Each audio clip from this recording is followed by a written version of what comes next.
buen día para todos. Mi nombre es Heriberto Ravelo Rodríguez, me presento. Soy ginecólogo egresado de la Universidad Autónoma de Yucatán. Soy también intensivista obstétrico egresado de la Universidad Autónoma del Estado de México. Es un gusto para mí hoy hablarles de este tema tan importante que nos compete a todos, de la paciente obstétrica crítica. Gracias al doctor Javier Edmundo Herrera por esta invitación y sin más preámbulo, demos comienzo a esta charla. Espero sea de su agrado y bueno, aquí vamos.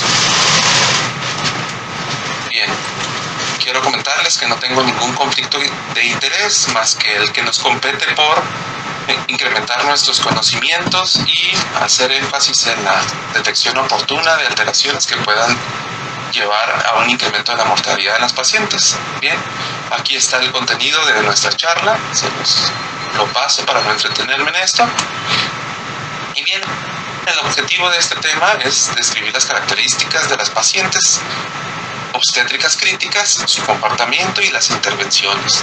Incluso comentar algunos casos que nos han pasado con algunas imágenes ilustrativas que quiero hacerles saber y mostrar. Hacer conciencia también de la morbimortalidad obstétrica y los alcances tempranos para disminuirla. Recordemos que la morbimortalidad o la mortalidad de las pacientes obstétricas es un indicador del desarrollo de un país. Es tenerlo muy en cuenta. La definición de la paciente obstétrica crítica se refiere a aquella mujer embarazada que durante el parto o el puerperio se presente con una condición que ponga en riesgo su vida o la del feto. Entonces es importante identificar a estas pacientes. La paciente de obstétrica crítica pues tiene muchas cosas que ahorita las vamos a mencionar, que muchas condiciones o complicaciones que pueden llevarla a estado crítico. Sin embargo, pues tenemos en la descripción o en la epidemiología 3 o 4 cosas fundamentales que alteran la estabilidad o la homeostasis del estado de una paciente, que es en principio las hemorragias, la sepsis, los estados hipertensivos y puede ser cardiopatías también. Y entonces lo que hacemos es, depende de lo que traiga nuestra paciente, hacer evaluaciones iniciales. Por ejemplo, en el SOFA ya nos habla de disfunción orgánica y que pueden ser meritorias a un apoyo multiorgánico.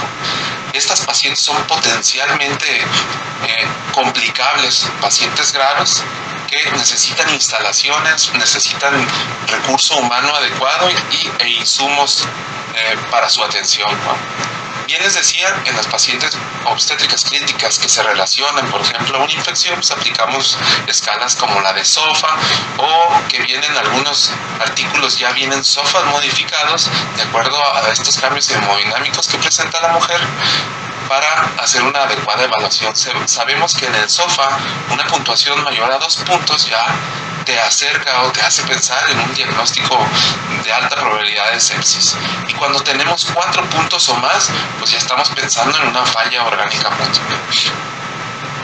Igual hay SOFAs modificados o lo que se le llama el Quick SOFA, que está hecho y diseñado también más que para definir si una paciente tiene sepsis, es para identificar si esta paciente está grave o requiere de un ingreso a la unidad de cuidados intensivos. Es decir, si tiene 2 puntos o más, pues ya te habla más de gravedad, más que de diagnóstico de sepsis. Para sepsis es el SOFA completo, ¿va? Y del otro lado, en las pacientes que presentan una hemorragia, que vamos a verlo también más adelante, pues aplicamos tablas de clasificación como las tablas que ya conocemos de índice de choque. Generalmente todas las pacientes la mayoría de las pacientes que presentan ya un índice de choque con pérdidas más de 30% del volumen sanguíneo circulante, que tienen pérdidas arriba de más de 1500 mililitros, pensamos que ya entran en una etapa de descompensación y que ya son meritorias la mayoría a reanimación con líquidos y hemotransfusiones. De estas pacientes ya, como vemos aquí, el déficit de base ya, déjenme pongo el puntero, déficit de base ya empieza a verse marcado por un aumento más de -6, ¿no? O el índice de choque. El índice de choque es algo que usamos mucho. Sabemos que la mujer embarazada debe estar abajo de 0.8. Ya cuando está arriba de 0.8, pues ya pensamos en que hay más déficit o está presentando más pérdidas que lo que la estamos reanimando, ¿verdad? Todos sabemos pues que buscando los factores de riesgo podemos nosotros categorizar a nuestras pacientes y tenerlas en lugares adecuados para su atención.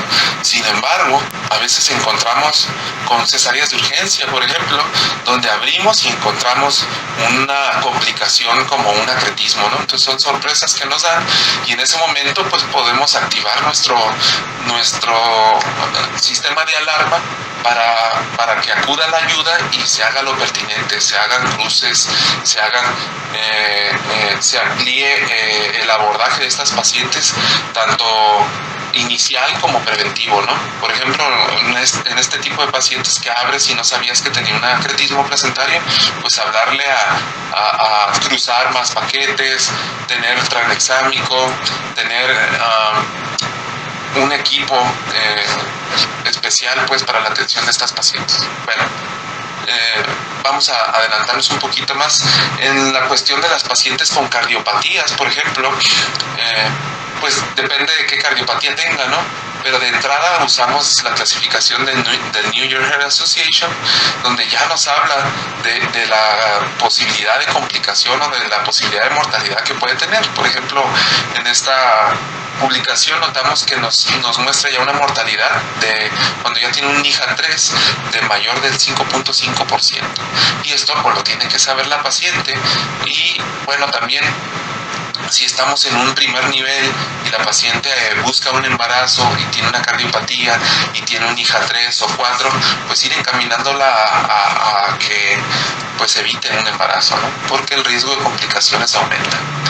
En cuestión de la preeclampsia, por ejemplo, también tenemos las condiciones adversas, como es en la preeclampsia severa, como la presión arriba de 160/110, como las alteraciones de la conciencia, la eclampsia, cuando ya se presentan convulsiones, o las alteraciones visuales que vienen en el síndrome de encefalopatía posterior reversible. En la cardiorrespiratorio, bien, cuando tenemos alteraciones como disnea, dolor torácico, desaturación, que presentan datos clínicos de edema agudo pulmonar. En lo hematológico, todo esto son pues complicaciones que de la preeclampsia pueden acercarnos a una paciente obstétrica crítica. Y en lo hematológico, pues las plaquetas abajo de 50,000, en lo renal que hagan una disfunción o una disminución de la función renal, que ya lo vemos desde puntos de corte de arriba de 0.8. Obviamente en la escala de severidad de la preeclampsia pues la tomamos en cuenta arriba de 1.1. En lo hepático, pues la transaminitis, la disfunción hepática, que ya te altere el INR arriba de 2, etcétera. Y en lo fetoplacentario, ¿no? Recuerden que la paciente obstétrica crítica también, cuando la condición del feto está en riesgo, también podemos activar un código, un equipo de respuesta para darle la atención a la madre enfocada al bebé, ¿no? Siempre tener en cuenta que estamos manejando un binomio y pues lo primordial es darle la atención a la madre. Si la madre está bien, el feto puede mejorar, ¿no? Bien, este recuadro lo sacamos de la guía de práctica clínica número 58 de los estados hipertensivos del embarazo.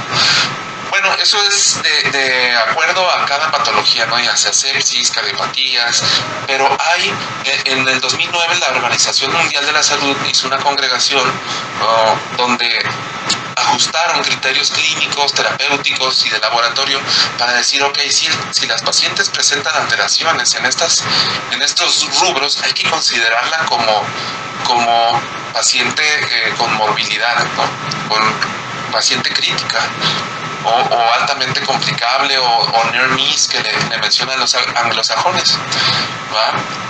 Por ejemplo, los criterios clínicos que tenga cianosis aguda persistente, dificultad respiratoria, frecuencia respiratoria mayor a 4 a 6, estado de choque, oliguria, coagulopatía, pérdida de la conciencia por más de 12 horas, etcétera, ¿no? Los criterios terapéuticos, uso de fármacos vasoactivos, histerectomía debido a hemorragia o infección, transfusiones de más de 5 paquetes globulares, intubación y ventilación asistida por más de 60 minutos, diálisis por insuficiencia renal aguda, paro cardiorrespiratorio. Y criterios de laboratorio, pues es una paciente que tiene en saturación menos de 90, que no te respondió a la terapéutica inicial, la aplicación de oxígeno, pues es meritoria, es una paciente complicable, ¿no? O usted de morbilidad extrema. Y la PAFI menos de 200, una creatinina arriba de 3.5, claro, en agudo, bilirrubinas mayor a 6, un pH menor a 7.1, un lactato mayor a 5, que nos denota una hipoperfusión importante, trombocitopenia aguda menos de 50.000, glucosuria o cetonura asociada con pérdida de la conciencia. Esos son todos los criterios que en el 2009 se establecieron por la OMS para considerar a la paciente obstétrica con morbilidad extrema, ¿no? Que te hace una paciente obstétrica crítica. La COG específicamente y la Sociedad Materno-Fetal, ellos dijeron, ok, está bien, pero algo rápido que puedes tomar en cuenta, comentaron ellos, es si era una paciente que transfundían 4 paquetes o más, o que tenía una admisión durante el embarazo del puerperio a la UCI, ya se considerara como paciente con morbilidad extrema obstétrica y se hiciera su registro. El registro pertinente nos sirve mucho para tomar en cuenta lo que a estas pacientes o en nuestra unidad, en nuestro centro, qué fue lo que esa paciente la llevó a este estado de gravedad, y entonces buscar las causas, o incluso buscar las acciones que se hicieron o no se hicieron o estuvieron poco efectivas para modificarlas. Para eso nos sirve el registro de estas pacientes con morbilidad. Recordamos que morbilidad nos sirve mucho para estas cosas, ¿no? Los reportes, de acuerdo a la Dirección General de Epidemiología, nos hablan de morbilidad extrema obstétrica, o sea, que pacientes que estuvieron críticamente enfermas, pero que no murieron. Sus principales causas fueron las enfermedades hipertensivas, hemorragia obstétrica, otras causas, diabetes mellitus, infecciones pulmonares, hipertensión crónica descontrolada y cardiopatías, también es otra. Las entidades con mayor razón de morbilidad materna fueron Yucatán, Jalisco y Guerrero, de acuerdo a los informes epidemiológicos a finales del 2024. Se estima que 7.7 casos por cada 100 nacidos vivos tuvieron morbilidad extrema obstétrica y 5.5% a 1% tuvieron letalidad. Es decir, que casi un paciente por cada 100 pacientes con morbilidad extrema obstétrica fallecieron, ¿va? Aquí la importancia radica en esto, de que las que murieron, el 90% eran prevenibles. Entonces no es un dato menor, ¿no? La edad gestacional promedio de ingreso a UCI fue de las 29 a las 31 semanas, y pues las causas de ingreso a UCI extendidas, aquí se las pongo, pues los estados hipertensivos, la hemorragia obstétrica, dengue, sepsis, las indirectas y no indirectas, el aborto, la diabetes, causa obstétrica indirecta infecciosa, enfermedad respiratoria, COVID. El COVID pues ya afortunadamente ya es mucho menos, otras complicaciones y las sin clasificar. Bien, déjenme avanzar a la que sigue. Bueno, esto es más estadística, estos son la razón de muerte materna, el total de pacientes por causa agrupada, pues ya la mencionamos acá atrás. Tuvimos una razón de mortalidad materna de 16.5 defunciones por cada 100.000 nacimientos estimados, y esto sigue representando una disminución, parece que ahí vamos, pero como ya mencionábamos, pues hay que disminuirla más, ¿no? Ya que como decíamos, es y serán muertes prevenibles y que tenemos que disminuir, ¿no? Hasta el 2024 hubo un total en todo el 2024 de 534 muertes, y no me complace decir que México, Jalisco, de donde es su servidor, fue el segundo lugar, Chiapas y Coahuila, que fueron los estados con mayor número de muertes, ¿no?, de acuerdo al Observatorio de Mortalidad Materna en México. Bien, pues la OMS menciona que hay 800 mujeres murieron cada día a consecuencia del embarazo. Y bueno, de acuerdo a los Objetivos de Desarrollo Sustentable, en su apartado número 3, que es salud y bienestar, vienen estas estrategias para reducir la mortalidad, pues que incluyen disminuir las desigualdades, el acceso a la salud, acortar los tiempos de atención y hacer efectivos de acuerdo a los programas de implementación, de actualización, etcétera. Bien, entonces, factores de riesgo, pues tenemos que las pacientes que llegaron a morbilidad o a estado crítico, pues tenían estos factores: desnutrición, obesidad, multiparidad, múltiples antecedentes quirúrgicos, falta de control prenatal, muy importante, y bueno, también se incluyó mucho la desigualdad de las pacientes, y que afectaba casi directamente a las demoras. Recuerden que tenemos pues las demoras que se pueden dar en una paciente, ¿no? Una es que la paciente identifique que tiene un problema, ¿no? Porque hay veces que la paciente tuvo un sangradito, pero no pasa nada. Tuvo un sangradito mayor, pero pues, se me quitó. Y el sangrado fue mayor y repetitivo, pero pues no acudí o no lo identificó como un problema, se lo aguantó. Entonces la primera demora, ¿no?, que tarde en identificarlo. Y posterior es la segunda demora, es la decisión de acudir. Si la paciente diga, bueno, está bien, vamos a acudir, pero en lo que se decide, en lo que tengo mis pendientes, mi esposo no está aquí, hasta que no venga, o las limitaciones por la accesibilidad, que es nuestra tercera demora. Ya se decidió, ya tuvo cómo trasladarse, pero resulta que vive a 4 horas del primer contacto para su atención. Entonces, esa es la tercera demora. Y la cuarta demora, pues ya nos compete a nosotros, a nosotros como hospital, desde que la paciente llega hasta que resolvemos su alteración, hasta que logramos su estabilidad y quitamos su morbilidad, ¿no? Ya había comentado, la morbilidad, pues la mortalidad es un indicador que afecta directamente al desarrollo de un país. Entonces, nosotros como país en desarrollo estamos pues trabajando para mejorar y disminuir, mejorar la calidad de la atención y disminuir la mortalidad materna. Bien, algunas complicaciones ya dirigidas por aparatos y sistemas, pues en neurológicas, eclampsia, hemorragia intracraneal, trombosis venosa cerebral, edema, muerte cerebral. Cardiovasculares, trastornos hipertensivos del embarazo, choque hipovolémico, edema pulmonar cardiogénico, arritmias, cardiopatías, etcétera. En los pulmonares, recordemos en el COVID, nos pegó mucho el COVID, teníamos mucho SDRA y mucha mortalidad. Las embolias pulmonares, la neumonía, el asma. En los hematológicos, el síndrome de Gel, coagulopatía, síndrome anémico, complicaciones posttransfusionales, lupus, todas estas alteraciones hematológicas que nos hace el dengue. En los renales, la insuficiencia renal aguda, crónico agudizada, la uropatía obstructiva, los gastrointestinales, hematoma hepático, insuficiencia hepática, hígado graso agudo del embarazo, hiperemesis gravídica, infecciones, sepsis puerperal, choque séptico, urosepsis, síndrome de choque séptico. Todas estas cosas, situaciones nos pueden llevar a la paciente a una condición crítica. En las obstétricas, pues las más comunes, recordemos las 4T, tono, tejido, trauma, trombina. Cuando hay una hemorragia posparto que debemos de buscar.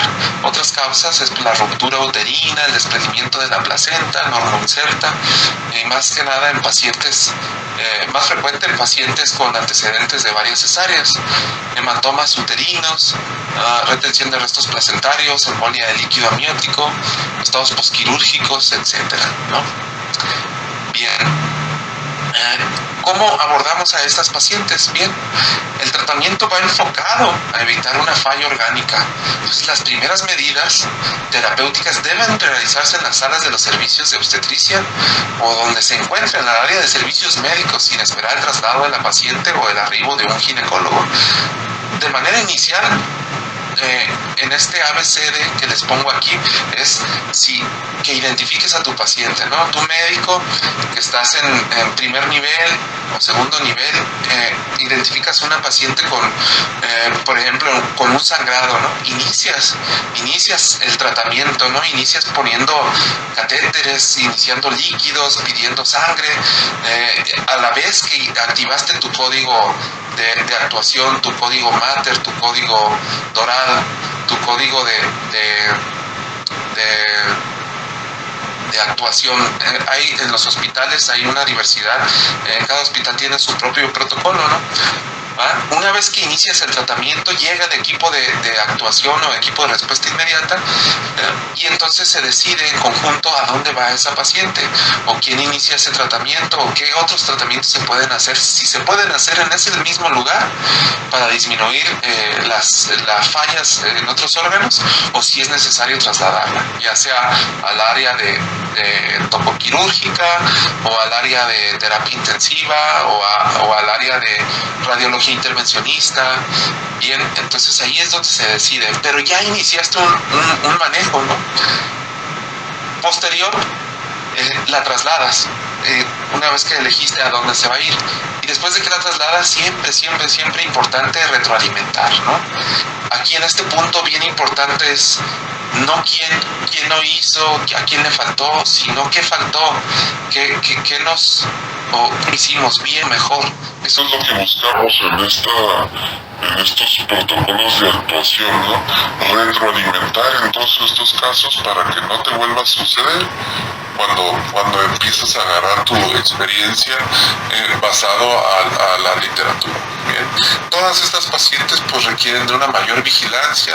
Muchas veces cuando ya se resolvió el tema, no sé, la urgencia quirúrgica, la urgencia obstétrica, tal vez si tienen este estado crítico requieren una vigilancia en terapia intensiva para la protección de la vía aérea, para la vigilancia neurológica, administración de medicamentos, un soporte renal o hepático, y esto enfocado a que su atención represente un beneficio contrario al de la mortalidad. Muchas otras intervenciones, ¿no? Estabilidad hemodinámica, desescalamiento o escalamiento de apoyo ventilatorio. Recordemos que actualmente con el advenimiento a nuestros sistemas de salud de las terapias de alto flujo, intubamos o retiramos más rápido de la ventilación mecánica a las pacientes, o pacientes que están en el borde, que están queriendo requerir una ventilación avanzada, un manejo avanzado de vía aérea. A veces con la ventilación y el manejo, con la ventilación de alto flujo y el manejo adecuado de lo que la está teniendo con alteraciones de la oxigenación, pues podemos evitarlo. El control de la coagulopatía, la detección, muy importante, la detección oportuna de una necesidad quirúrgica. Muchas veces el ginecólogo resuelve muy bien el embarazo, pero nos pasa una paciente con alteraciones de coagulación y que resolvemos en conjunto en el área de terapia intensiva, pero nos damos cuenta que por esta deficiencia que tuvo inicial, tuvo sangrado, pero luego se perpetuó, se hizo un hematoma, y es importante hacer revisiones periódicas y detección oportuna, porque pueden requerir estas pacientes reintervención, ¿no? Y bueno, la cesárea perimortem, bueno, es un tema muy bueno para otra clase. La cesárea perimortem, estas pacientes que caen en paro, que no recobran la circulación espontánea, y que cuando son fetos que tienen más de 20 semanas, es una opción que puede ayudarnos en la retribución volumétrica a lograr recuperar circulación, retorno a la circulación, ¿no? Y nunca dejar de hacer nuestra reanimación avanzada, ¿no? Saber que las pacientes con embarazo que presentan una necesidad de trombolisis lo podemos hacer, claro, con todos los riesgos y bien informados, de acuerdo a las escalas que podemos aplicar para estas pacientes, ¿no? Y bueno, la medicación, la antibioticoterapia dirigida para las pacientes cuando se requiere. Bien, aquí les muestro algunas imágenes de pacientes que hemos tenido en la terapia. Algunas, la mayoría son con nosotros. Pacientes pues que, por ejemplo, esta de aquí de la orilla, una paciente que tiene una urgencia obstétrica, no tenía accesos vasculares, le ponen distales, periféricos, perdón, y le ponen un catéter central y la paciente no mejora, se empieza a chocar y pues resulta que hace un hidrotórax, el catéter quedó entre el espacio pleural y pues todo el líquido se estaba yendo ahí. Entonces lo importante es identificarlo y tratarlo, resolverlo, ¿no? Esta paciente de acá, una paciente, en este caso lo platico casi siempre con mis residentes, paciente que llegó con epigastralgia, al área de admisión le encuentran con cifras pretensionales muy elevadas y la pasan con un diagnóstico de preeclampsia. En quirófano la estabilizan, le bajan la presión, le toman laboratorios, ven que tiene transaminitis, mencionan es una preeclampsia con datos de severidad, la operan. La paciente le dice al anestesiólogo, me duele mi epigastrio, ¿no? Me sigue doliendo la boca del estómago. Pero bueno, mami, ya te vamos a operar y se va a resolver todo, la pasan a terapia intensiva y la paciente pues ya en terapia pues con mejor control de la presión, pero empiezan a dejarnos de orinar, ¿no? Y encontramos más transaminitis, más necesidad de líquidos, no orina, no responde a diurético y nos damos cuenta que la presión pues empieza a caer. No se mantenía, no estaba hipotensa, pero empieza a caer. A la revisión sistemática se ve que tiene un hematoma hepático. Y la paciente, les digo, la paciente nos gritaba, ¿no? Me duele aquí, entonces a veces hay que hacerle caso a la paciente y revisar aquí, ¿no? Donde le duele, dirigido, tenemos oportunidad de revisar clínicamente o apoyarnos mucho con el ultrasonido, que es un estudio accesible a la cabecera del paciente.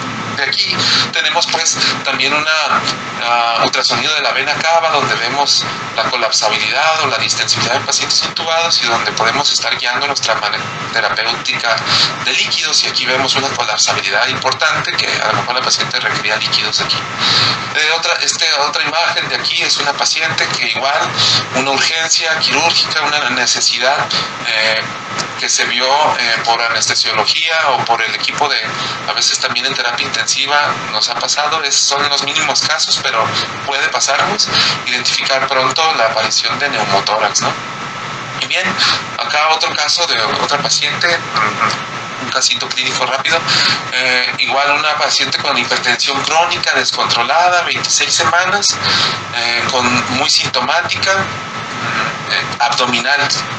Se hace su evaluación, se descarta preeclampsia, pero empieza con datos de irritación a la cual sospechaban de apendicitis, y sospechaban de apendicitis. La valora Gine dice pues el bebé está bien, la valora cirugía general y dice no es apendicitis. Hacemos una evaluación por parte de terapia intensiva y encontramos efectivamente mucho líquido libre. En esta paciente no tengo la foto, creo que está un poquito más adelante, y era una ruptura de vaso. Esta paciente terminó en cirugía con esplenectomía, la ruptura de vaso muy probablemente asociada a la descontrol hipertensivo. Esplenectomía, empaquetamiento, embarazada, 26 semanas, se desempaquetó a los 2 días, la paciente continuó con su embarazo, pero se identificó a tiempo y pues fue una condición que la puso en obstétrica crítica, ¿no? Y bueno, esta imagen de acá también fue una paciente con un hígado graso agudo en embarazo que nos hizo una coagulación intravascular diseminada, hizo lesiones cutáneas importantes, nos hizo pues trabajar, pero salimos adelante con ella. Requirió terapia de soporte renal y hepático, que se lo pongo aquí en una imagen aquí adelante, bueno, ahorita se los muestro. pero salió adelante. Aquí, bueno, otra imagen, hematomas de sitio quirúrgico, entonces siempre estar al pendiente de los lechos quirúrgicos y la paciente cuando está taquicárdica, hipotensa, nuestro índice de choque arriba de 0.8, hay que sospechar, hay que buscarle. Pacientes también con ruidos cardíacos velados, hipotensa, pues derrame pericárdico, identificado, ¿no?, por ultrasonido. Igual pacientes, aquí esta es otra paciente con sangrado intraabdominal. En esta paciente, pues tromboembolia pulmonar, cuando lo sospechamos, hiposaturación, alteración en presión baja, hipoxemia. Tomamos pues ecocardios, vemos alteraciones en el movimiento de los ventrículos, dilatación del ventrículo derecho, y aquí está pues la tomografía donde se ve el enclavamiento de los coágulos, ¿no? Bien, esta paciente de aquí es una paciente real también. Ella hizo una necrólisis epidérmica tóxica, asociada a una intoxicación por metotrexate, ¿no? Pacientes que también hizo una insuficiencia medular ella desgraciadamente fue una paciente que no logramos sacar adelante, pero de esto me quiero llevar que la identificación de los casos, a veces las pacientes no te dicen qué tienen, qué consumieron, simplemente se niegan, pero a veces investigando con los familiares encontramos qué fue lo que llegamos a qué fue lo que tomó, ¿no? Aquí otra paciente, otro caso de una alveolitis aguda severa, ¿no?, con un embarazo inicial. No tuvimos la oportunidad de hacer diagnóstico porque la paciente pues no pasó, no lo logró, ¿no? Como vemos aquí, fue algo agudo, algo súbito, y teníamos un importante gasto reumático por pulmón, ¿va? Aquí los importantes, ¿no?, de cuando llegan, activan o te piden ayuda, ¿no?, en el suelo, esto. Y hacemos una cuantificación rápida. Si recuerdan más o menos las gasas, las compresas, agarran desde 200 a 350 mililitros, depende de cómo están, y si hacemos un promedio de 200, aquí hay 25 compresas, entonces aquí ya llevaríamos 5 litros solamente de las compresas, y si vemos que también hay gasas pequeñas, cada agarra entre 10 y 20 mililitros, un promedio aquí hay las gasas de 10 por 10 agarran 50 mililitros. Si aquí hay 10, pues son otros 500 mililitros, ¿no? Entonces ya es una paciente que sangró 5 litros y medio, ¿no? Es una paciente en estadio 4 de estado de choque, y bueno, es una paciente que seguramente ya hizo alteraciones de coagulación, y que entonces en el apoyo en este equipo de respuesta inmediata ya llegas y apoyas al anestesiólogo, ya le puso tranexámico, cómo está su fibrinógeno, si es que hizo, y si no, pues ponerle fibrinógeno en lo que salen los nuevos los controles, una trombolastografía, y claro, obviamente la reposición de sangre con esto. Esto sí o sí requería una sangre. Como aquí, ¿cuántos mililitros nos da una palangana? Pues debemos saber, una palangana llena nos da 500 mililitros, ¿no? En el caso de acá, a veces acudimos con pacientes que nos dicen, no, creemos que trae una TEP, porque está taquicárdica y con hiposaturación, pero a la auscultación nos encontramos que un pulmón hay una buena entrada, salida de aire, y en el hemitórax derecho trae crépitos, y además la paciente estuvo con fiebre, expectoración, y entonces pues dirigimos nuestro diagnóstico, ¿no?, con una adecuada exploración. Y aquí, bueno, en esta radiografía pues vemos un derrame pleural, y sí traía una neumonía por ahí bacteriana. En la imagen de acá de arriba también una paciente que nos tocó ver, nos interconsultan por taquicardia, discreta hipotensión, y lo que hacemos es revisar a la paciente, la destapamos y nos encontramos con esto, ¿no? Un hematoma. Entonces, ¿esto a qué nos lleva? Pues a una mejor exploración. Aquí ella tuvo que ser reintervenida y obviamente transfundida. Si había disminuido en 3.5 gramos la hemoglobina, nos llegó casi a 6.8, recuerdo, y se tuvo que transfundir y obviamente hacer su pertinente drenaje y cierre o hemostasia de los vasos sangrantes. Bien, estas pacientes, por ejemplo, las que hacen falla renal aguda en los embarazos, hemos optado por un inicio temprano de terapia de reemplazo renal para disminuir las complicaciones de esas pacientes, ¿no? Esta es un equipo de terapia MARS también.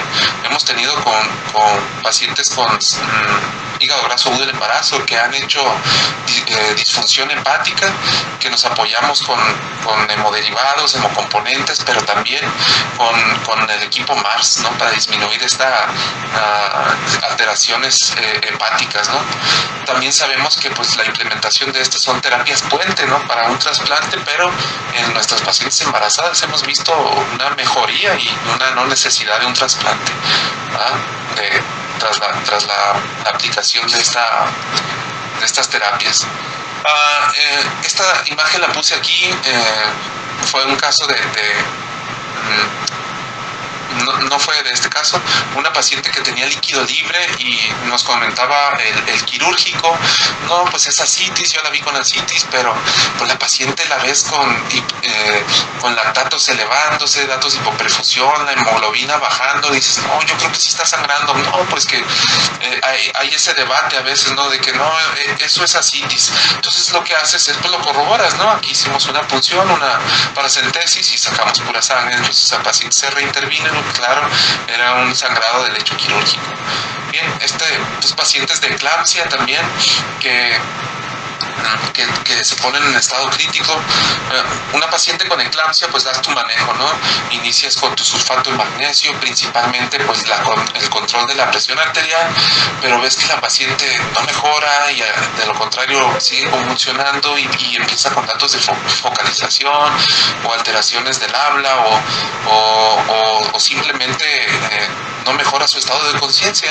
Entonces aquí pues tienes que sospechar de manera clínica que hay algo más y que no debes de dejarlo, no, pues solo fue una eclampsia y debe de mejorar. Entonces le hicimos un estudio, se encuentra una hemorragia intracraneana, un EBC hemorrágico, y entonces esto se vuelve una urgencia quirúrgica generalmente, ¿no? Entonces, entre más rápido lo identifiques, entre más rápido lo explores y tengas más ese conocimiento que algo puede estar mal y lo buscas, como dicen los yucatecos, lo busco y pues aquí sí lo busco, lo encuentras y lo resuelves, ¿no?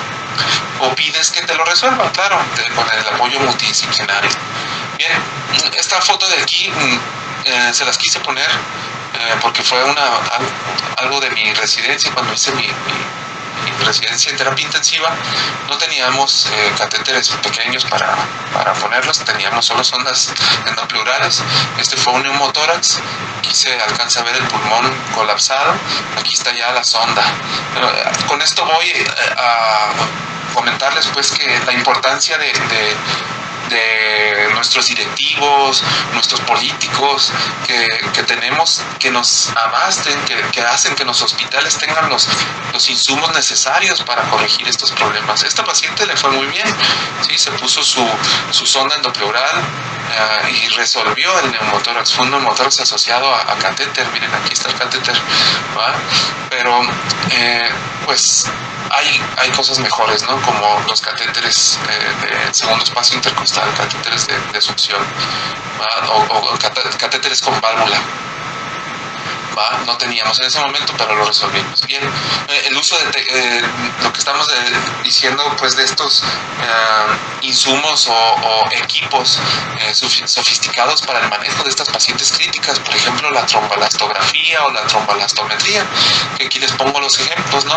Cómo vemos nosotros en pacientes normales un coágulo que se forma de manera normal y conforme vaya teniendo alteraciones, pues vamos viendo estas alteraciones en la formación del coágulo, y es como vamos guiando nuestra terapéutica, ¿no?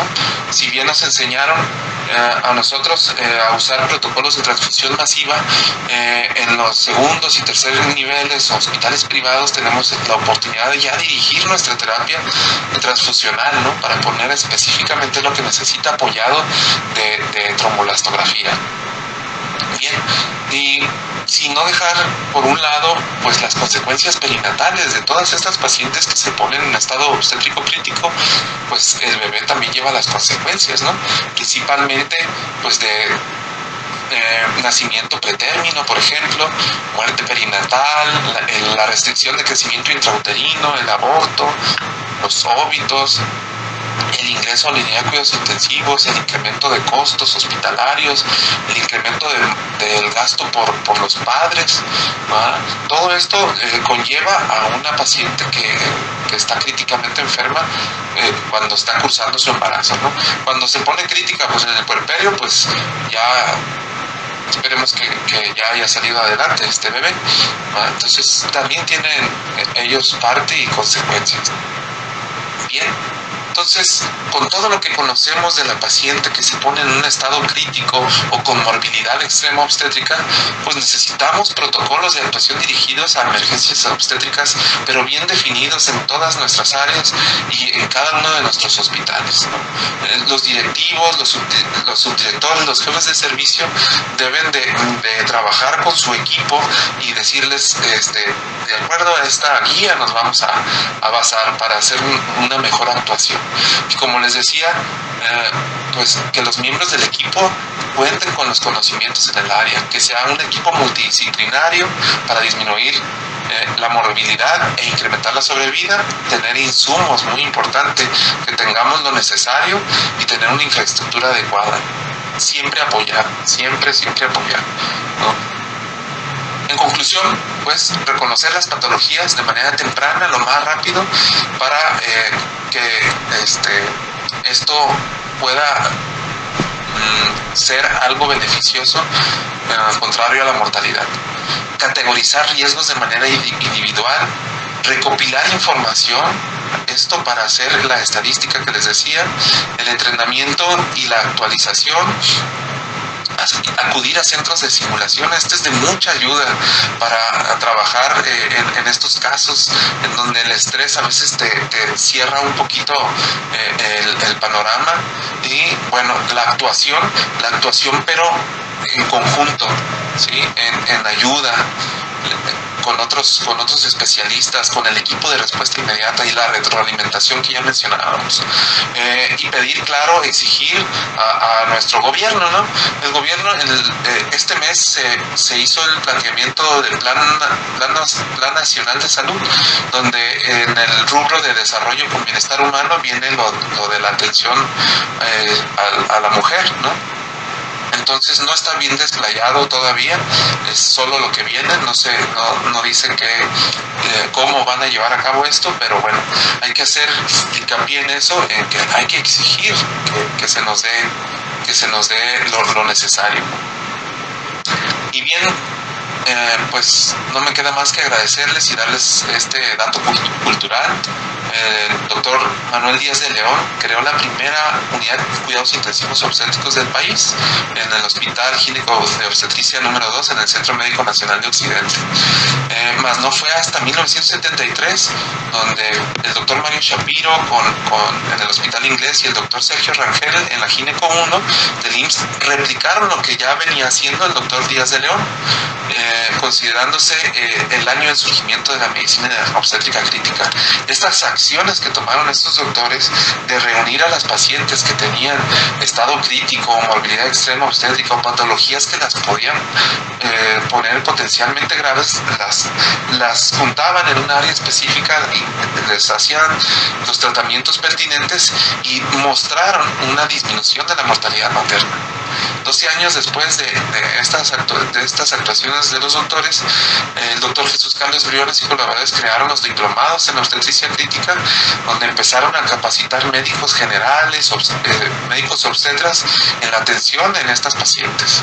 Y esto, posteriormente, en el 2008, impulsó lo que fue el Código Mater, que es el código que usamos para la atención de estas pacientes. Y bueno, con los trabajos que estamos haciendo, con las capacitaciones, con estas pláticas y con el apoyo del Congreso, del Colegio Mexicano de Especialistas en Obstetricia Crítica, pues es lo que buscamos, ¿no? Mejorar como profesionistas y enfocados a disminuir la mortalidad. Les dejo esta leyenda de Benjamin Franklin que dice: dímelo y lo olvido, enséñame y lo recuerdo, e involúcrame y lo aprendo. Que tengan un excelente día. Muchas gracias.